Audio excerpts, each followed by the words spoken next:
Power star Pawan Kalyan ఫ్యాక్షనిస్టుగా నటిస్తున్న చిత్రం కాటమరాయుడు. రాయలసీమ నేపథ్యంలో సాగే ఈ కథను అజిత్ చేసిన తమిళ్ మూవీ వీరమసింహ నుంచి తీసుకున్నారు. అయితే పవన్ క్రేజ్ తెలుగుదనం జోడించి ఈ స్టోరీని మార్పులు చేశారు.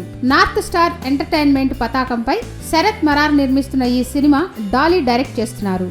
పవన్ సరసన శృతి హాసన్ నటిస్తున్న ఈ ఫిల్మ్ స్టోరీ లైన్ లీక్ అయింది.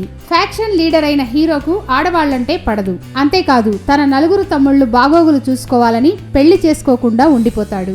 ఆ తమ్ముళ్లు మాత్రం ప్రేమలో పడతారు. ప్రేమను అన్నయ్య ఒప్పుకోడని భావించి అతడినే ఓ అమ్మాయి ప్రేమలోకి దించుతారు. తమ్ముళ్ల కోసం ప్రేమించిన అమ్మాయి కోసం కాటమరాయుడు ఎలా మారతాడు అనేది స్టోరీ. ఇందులో పవన్ కి తమ్ముళ్లుగా కమల్ కామరాజు, విజయ్ దేవరకొండ, శివబాలాజీ, అజయ్ నటిస్తున్నారు. ఇప్పటికే 80% షూటింగ్ పూర్తి చేసుకున్న ఈ మూవీ ఉగాది కానుకగా రిలీజ్ కానుంది. Please subscribe. Hi, it's me Purna. Please subscribe.